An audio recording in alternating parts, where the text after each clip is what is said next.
welcome. You've stepped into DarkFrame Stories, where the past never sleeps. And sometimes it comes looking for you.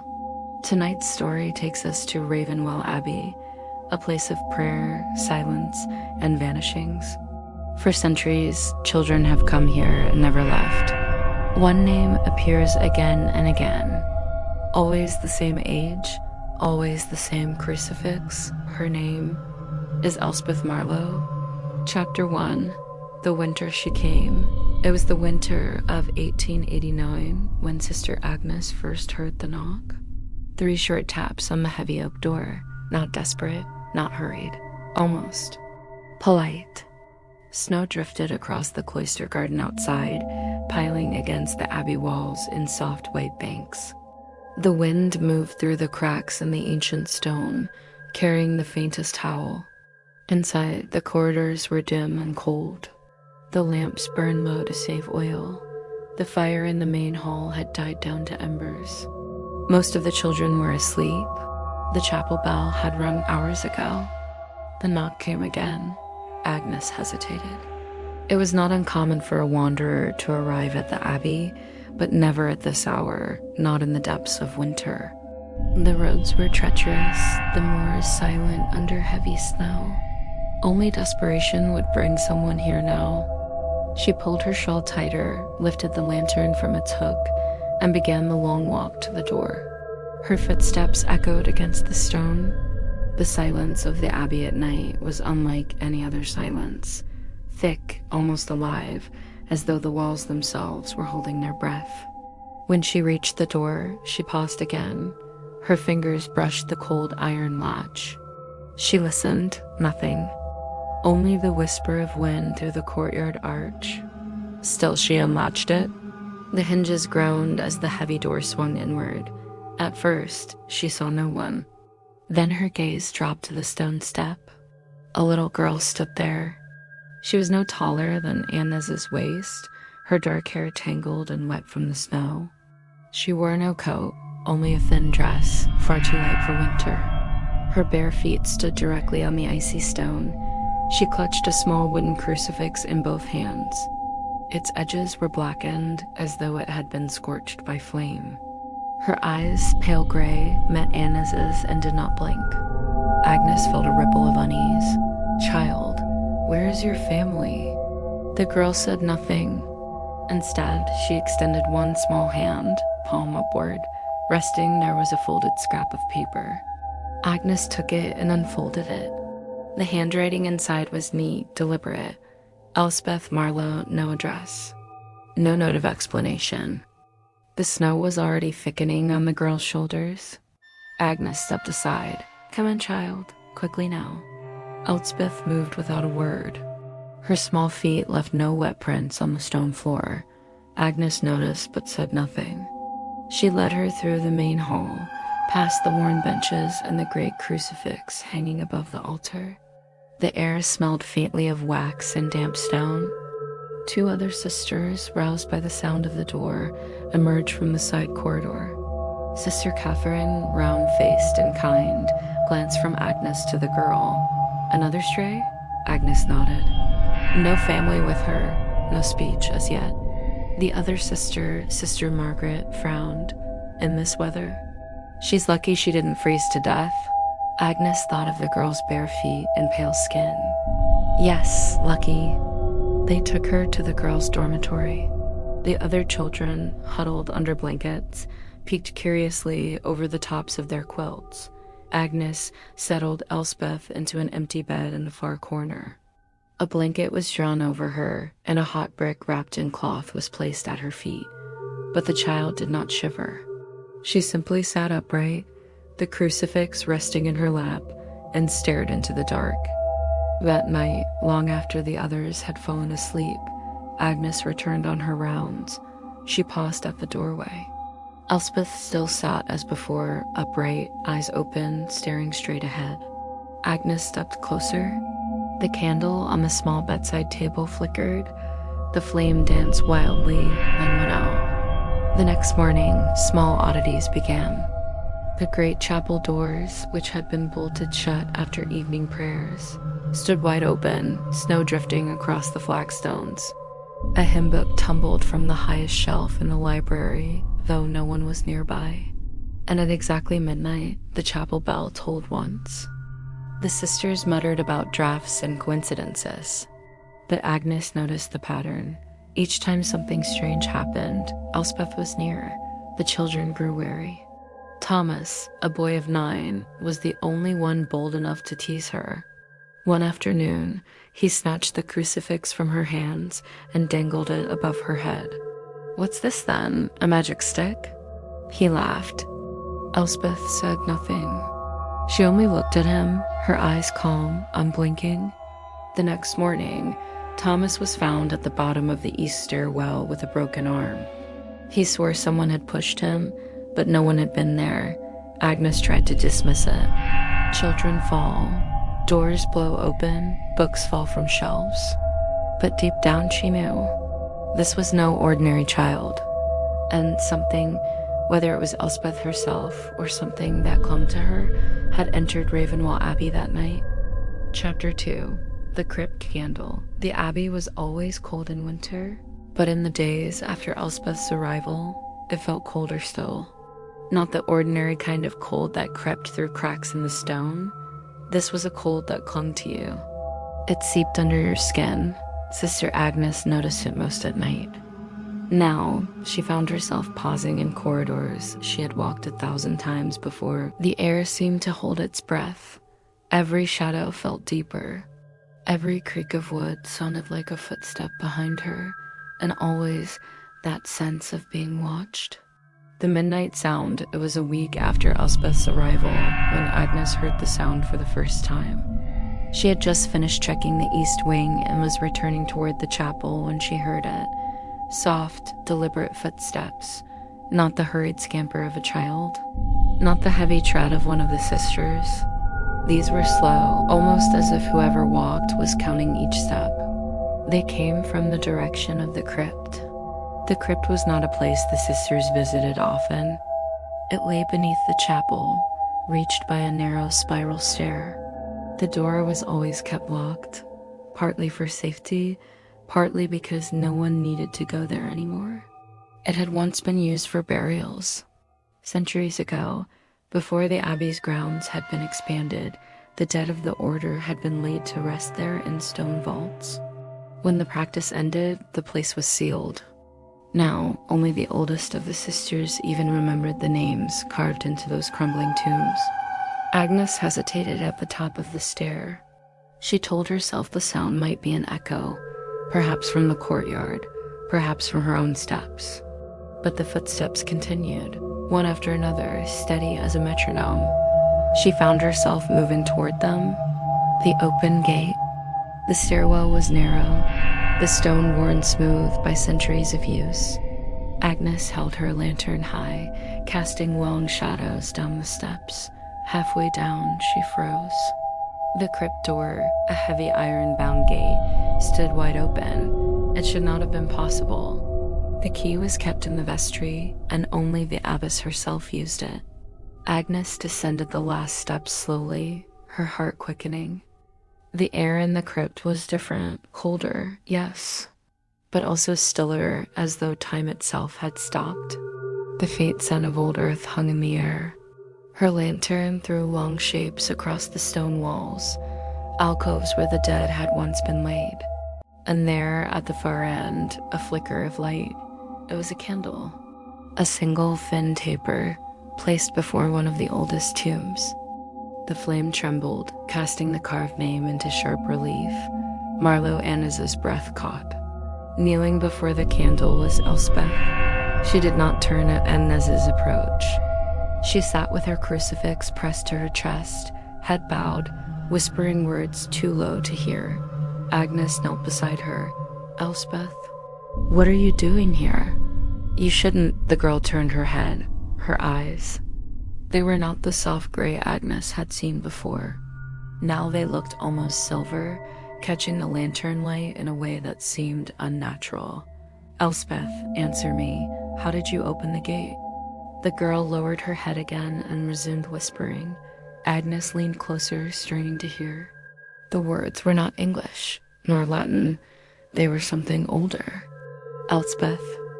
The candle's flame leapt suddenly higher, as if caught by an unseen breath. Agnes flinched back.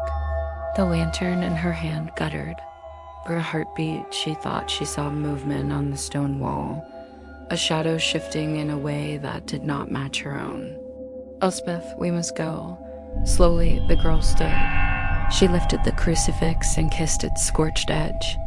As Agnes took her hand to lead her away, she noticed something she had not before. The girl's small fingers were warm.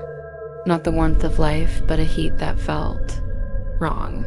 The record in the library that night, after Elspeth was asleep, Agnes went to the Abbey's small library. It was here that the oldest records were kept. Birth registers, baptism lists, the long line of names who had lived and died within these walls. By candlelight, she turned the brittle pages, and then she saw it, the name, Elspeth Marlowe. Date, 1866, age 7. Her eyes narrowed. She turned another page.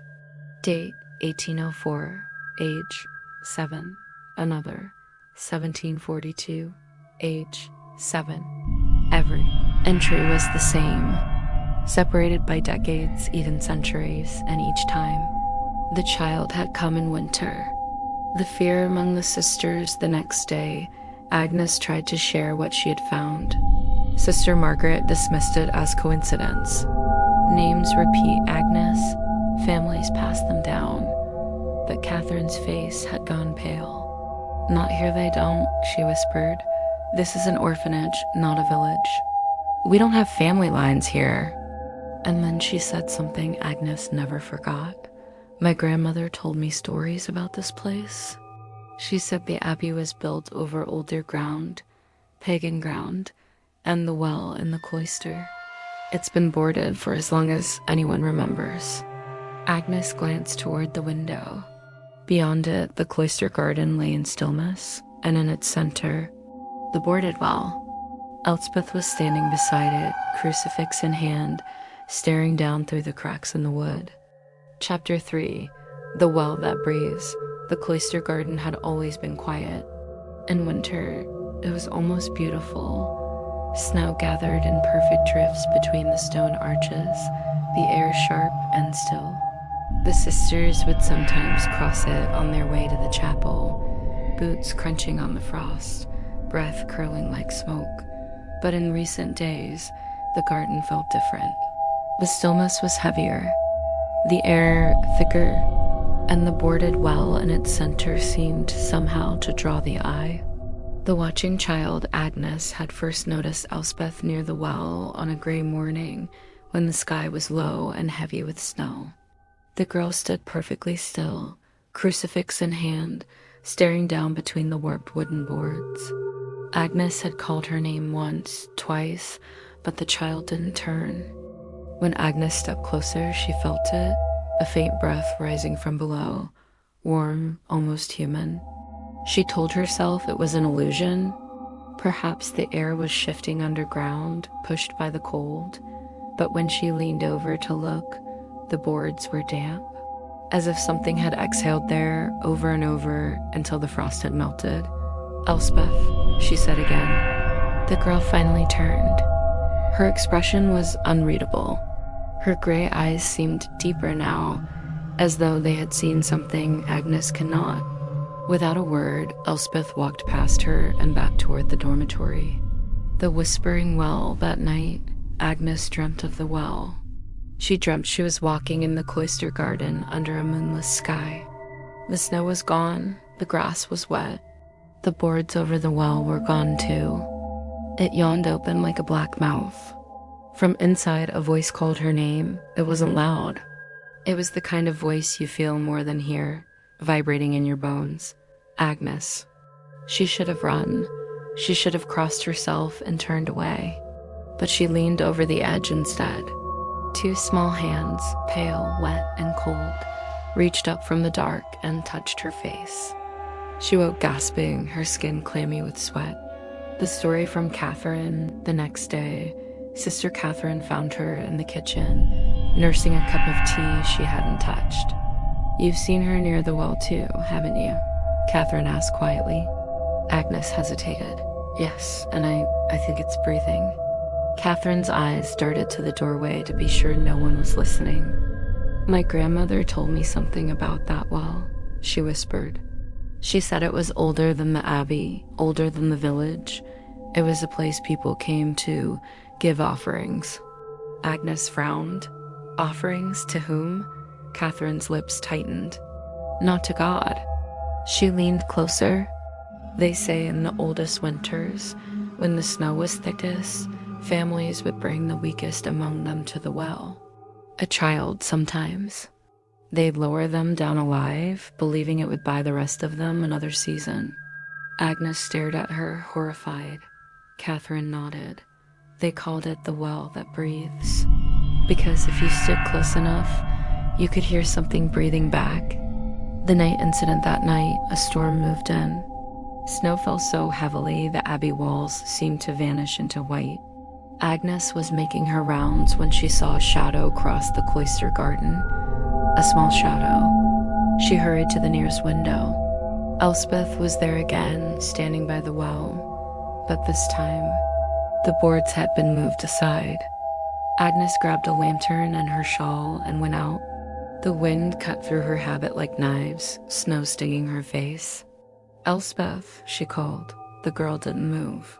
As Agnes reached her, she saw it, a faint orange glow coming from deep within the well, as if a candle burned far below, and then a whisper, "Agnes?"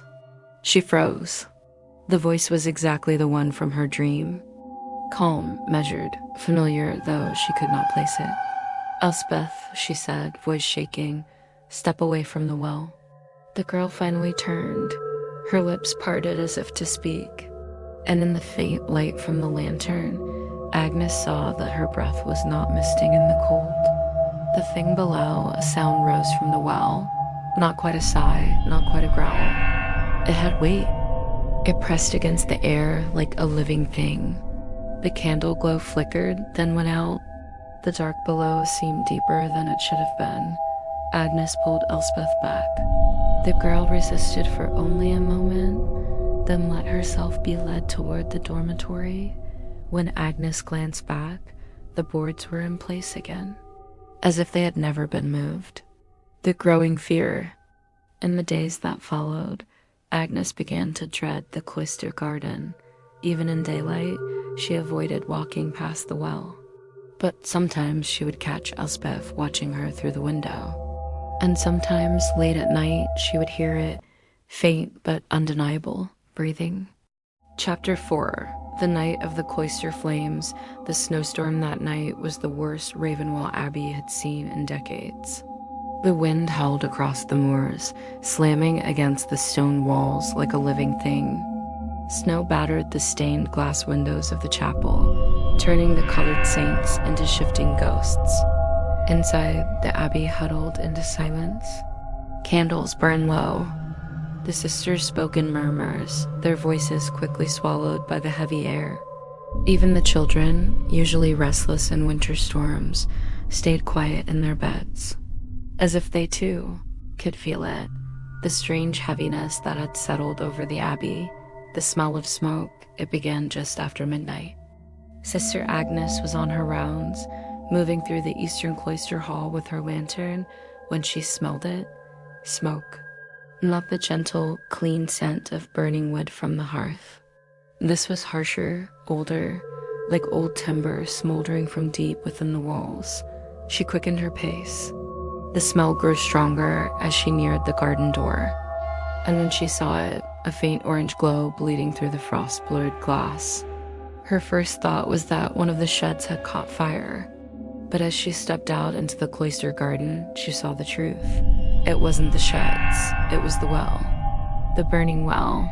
The boards covering the well blazed with steady flames, yet they did not seem to consume the wood. The fire gave off no heat, only light, flickering upward like a signal into the storm, and standing beside it was Elspeth. Her crucifix dangled loosely in one hand, her hair whipping in the wind. She was barefoot again, her thin dress rippling around her like smoke. "Elspeth," Agnes shouted over the wind. "Step away."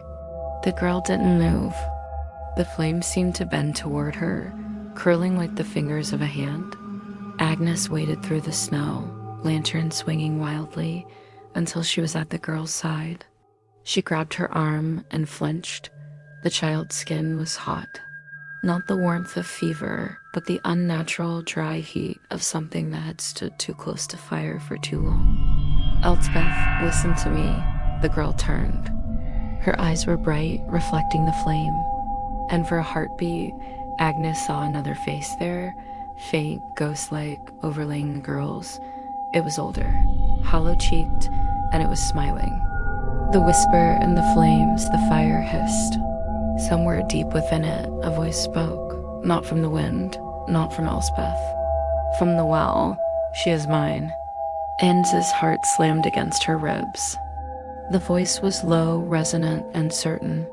She pulled the girl back. The flames roared higher in protest. And then, without warning, the wind shifted. The fire vanished, just like that. The boards were whole again, no scorch marks, no smoke, as if it had never happened. The old drawing back inside, Agnes brought Elspeth to the dormitory.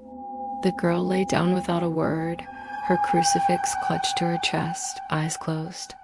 Agnes, unable to sleep, went to the library. She began searching through the old storage drawers, where scraps of parchment and forgotten letters had been kept for centuries. In the back of one drawer, folded so many times it was nearly brittle, she found it. A piece of parchment covered in careful ink lines. It was a drawing of the cloister garden, and at its center, the well, but this well had no boards. It was ringed by stones, and from its depths rose flames, drawn in curling, deliberate strokes.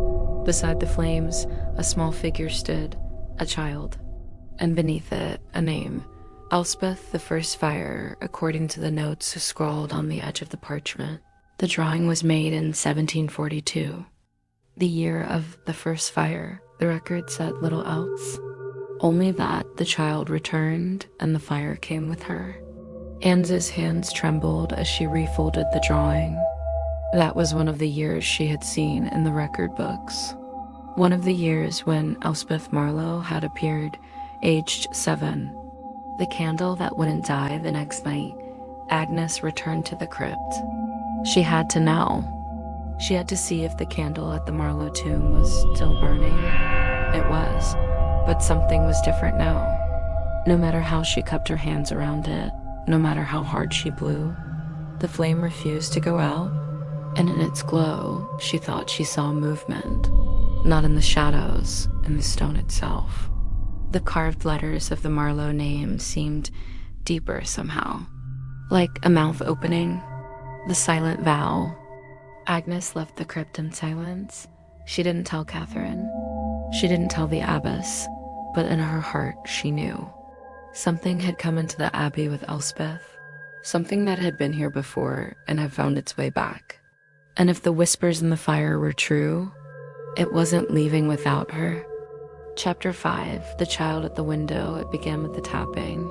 At first, Sister Agnes thought it was the wind. The old windows of the abbey were deep set into the walls, with leaded glass and heavy wooden frames. In storms, they sometimes creaked or rattled in their casings, but this was different. This was rhythmic. 3 soft taps, pause, 3 more, and always at her window. The first night, the first time she heard it, Agnes was in her small cell, reading by lamplight. Snow drifted past the glass, swirling in the faint glow. The cloister garden below lay silent, the well hidden beneath its blanket of white. Tap, tap, tap, tap. She looked up sharply. No shadow moved outside. No branch could have reached that high. Her window was on the 2nd floor. Still, she rose and crossed the narrow room. She pressed her palm to the cold glass and peered into the storm. At first, she saw nothing. then a face. It was there and gone in an instant, blurred by the falling snow. Pale, round, and very, very young. Her breath fogged the glass. She wiped it away quickly, but the figure was gone. The tapping did not return that night. The second night, the following night, it came again. Tap, tap, tap. This time, she didn't rise right away. She sat still, listening. Tap, tap, tap. Slowly, she turned her head toward the sound. Elspeth was standing outside the window. It was impossible. Her cell was 2 stories up. But the child stood there, looking in at her as though she were simply standing on the garden path. Snow clung to her dark hair. Her lips moved, shaping silent words Agnes could not hear. The crucifix hung from her hand, its blackened edges stark against the white. Agnes's pulse thundered in her ears. She forced herself to her feet, every instinct screaming not to go closer. When she reached the glass, Elspeth was gone. She leaned out, scanning the cloister garden below. Only snow, only stillness. Catherine's warning. The next day, Agnes told Sister Catherine. Catherine paled. "You've seen her too," Agnes stared. "You mean?" Catherine nodded quickly. "3 winters ago, before you arrived, I woke to the same sound, 3 taps. And when I looked..." She didn't finish the sentence. Agnes swallowed hard. "What happened?" "She was gone the next morning," Catherine whispered. "One of the girls, 7 years old. We never found her." The drawing on the glass. That night, Agnes vowed to stay awake. She sat by her desk with a candle, Bible open before her, waiting. The hours passed slowly. The candle burned low. Then tap, tap, tap. Her skin prickled. She looked to the window. This time, there was no face. Only a mark on the glass. Someone had drawn a circle in the frost. Inside it, a crude cross. And beside it, a single word, traced with a fingertip. Soon. The vanishing girl. 2 nights later, another child was missing. Her name was Lillian. She was 7 years old. The sisters searched the dormitory, the chapel, the grounds. There were no tracks in the snow, no open doors, but Agnes knew. She knew where to look. The cloister garden, the well. She found Elspeth there, standing in the snow, staring down between the boards. The crucifix hung from her hand. Agnes stepped forward. "Where is she?" The girl looked up slowly. "She's warm now," Elspeth whispered.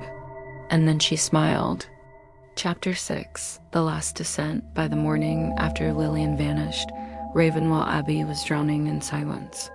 The children did not laugh. The sisters spoke in whispers, their eyes avoiding one another. Snow still fell in fine, endless flakes, shrouding the moors in white, but for Agnes, the beauty was gone. Every drift was a shroud. Every shadow hid a truth no one dared to say aloud. The locked door. The abbess ordered the cloister garden locked, claiming it was to protect the children from the storm. But Agnes knew the truth.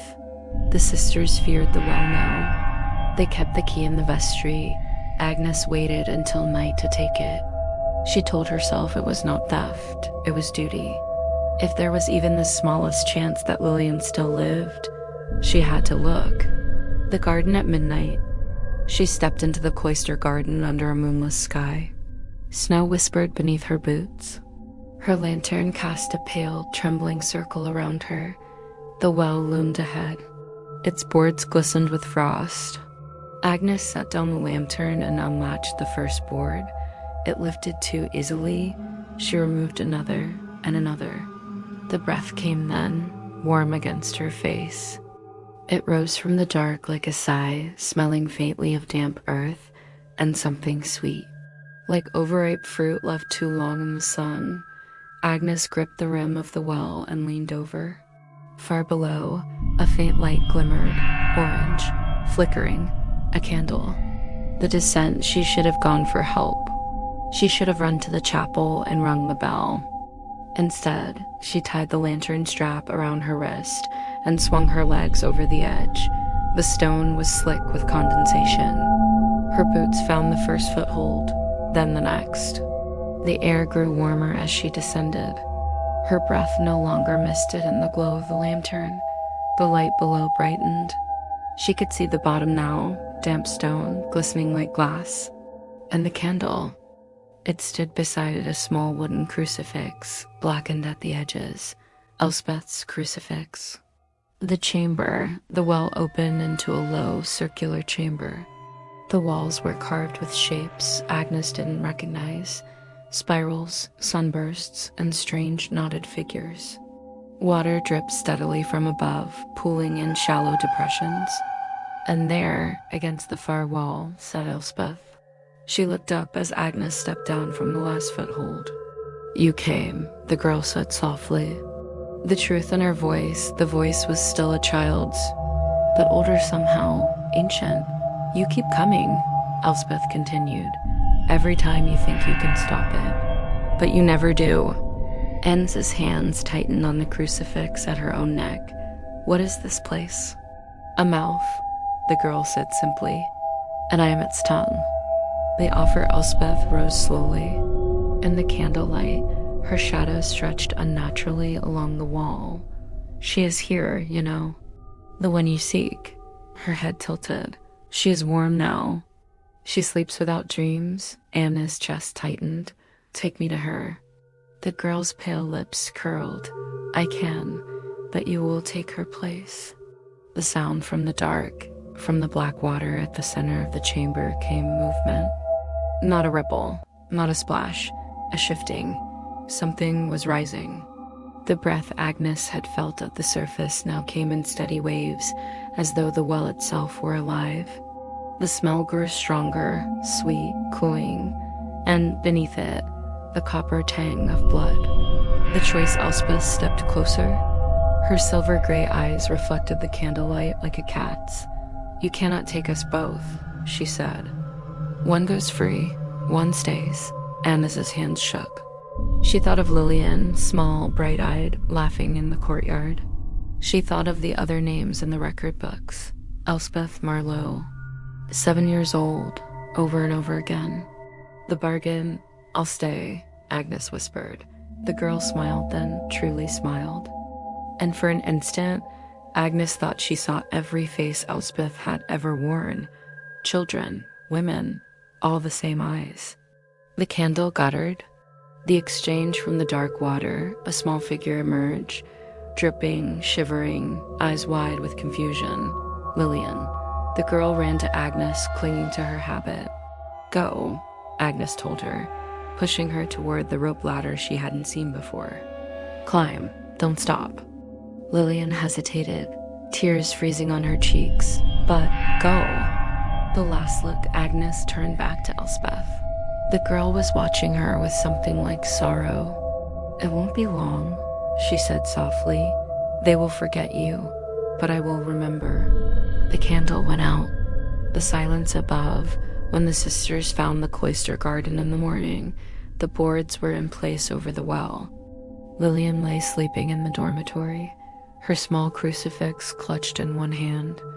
Sister Agnes's room was empty, her bed neatly made, her Bible closed on the desk. Only her rosary lay on the windowsill, dusted with snow.